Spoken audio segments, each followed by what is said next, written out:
Nüüd on meil auhinnamäng lõppenud. Nüüd on Allanil ja Alekseil aega natukene meiega vestelda. Nendel on kiire, proovime meie teha omalt poolt ka kiire. Me ei hakka siin ekskurssi kaugesse minevikku tegema. Võtame siis nagu hakkame kõige viimasest Eesti meistrivõistluste etapist rääkima Shell Helix Rally Estoniast.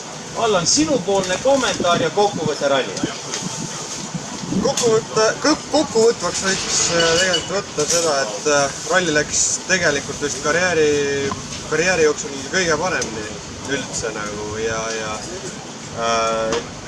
ütleme, ralli oli päris pikk ja päris raske, et see temperatuur oli üpris kõrge. Kas sa oskad pakkuda, kui palju võis olla kokpitis? Aga palju? Aga seda oli kõvasti ja mingisugune 60, ma usun. Selline vaesemehe leid? Ja see oli ikka päris ebameeldiv hetke. Aga see selleks, et sõitsime ja üritasime, pingutasime nii palju kui oskasime ja eks Lõuna-Eesti oli raske ka ja et need teed on alati olnud ägedad ja rasked ja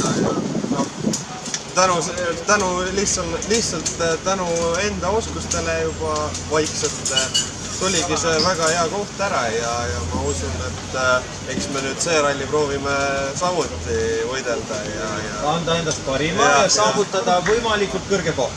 Umbes nii. No ma ei saa jätta küsimata neid tehistrampliine, ma olen seda küsinud kõikide käest.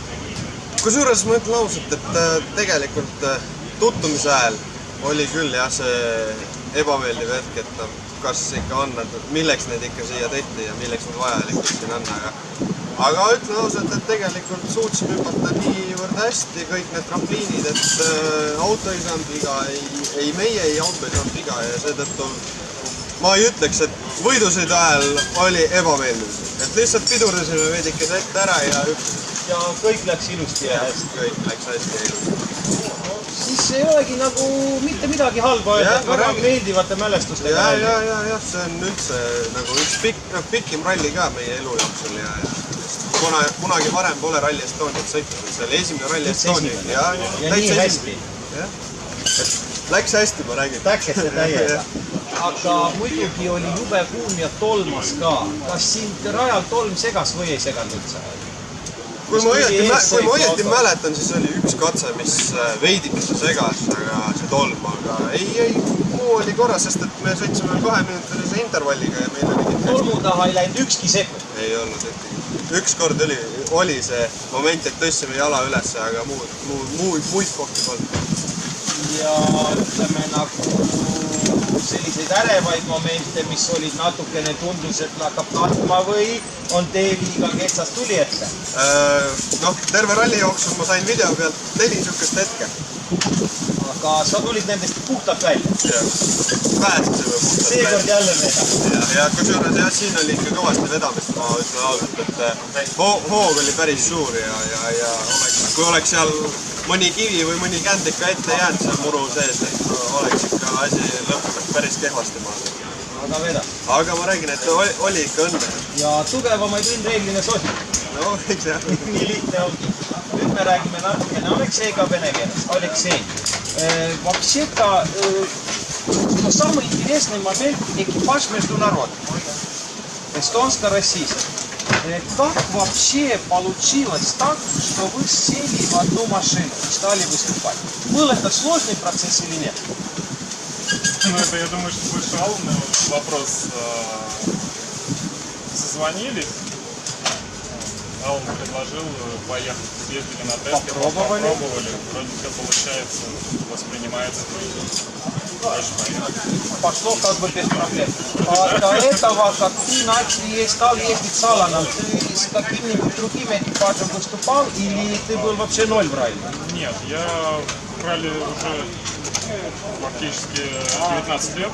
Это много, да. То есть в какой-то момент там самостоятельно за рулем ездил, и с 11 года штурманом, больших ездил до этого и на передними экспериментными участниками. В основном российским? Да. Как ты можешь сравнить российские этапы чемпионата и дороги чемпионата Эстонии, хотя 2 этапа ездят в Латвии. В плане, какие дороги интереснее, лучше и сложнее? Они все разные. У нас этапы в России, от крайних этапов где-то по 2500 километров, и они От дома. не то что от дома, от этапа к этапу. Вот. Поэтому они абсолютно все разные. Вот. В какой-то мере можно по сложности и разнообразию, примерно как чемпионат мира. Да? От одного края до другого. Да, то есть если один человек там хорошо едет одни дороги, то на других ему абсолютно надо перестраиваться по машине, и по технике, и по пилотированию. И есть и искусственные дороги, которые нарезали там в карьерах, и есть естественные дороги, узкие, широкие, все есть. Здесь все достаточно, более мягко по технике, хотя есть вкрапления сложных, убийственных дорог, но более требовательные к пилотажу. Они более быстрые, более трехмерные.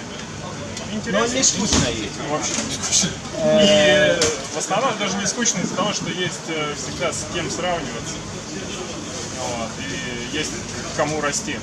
Какой этап чемпионата Эстонии ты считаешь самым интересным и сложным? Есть чемпионат. В каждой гонке есть какая-то изюминка, которая запоминается. Интересно. Есть свои попроще участки, есть свои посложнее. Надеемся, что ваше сотрудничество не прекратится. Как Аллан говорит, что вы двигаетесь только вверх-вверх, развиваетесь позитивно. Надеемся, что еще несколько долгие годы вы будете выступать вместе и радовать фанатов автоспорта.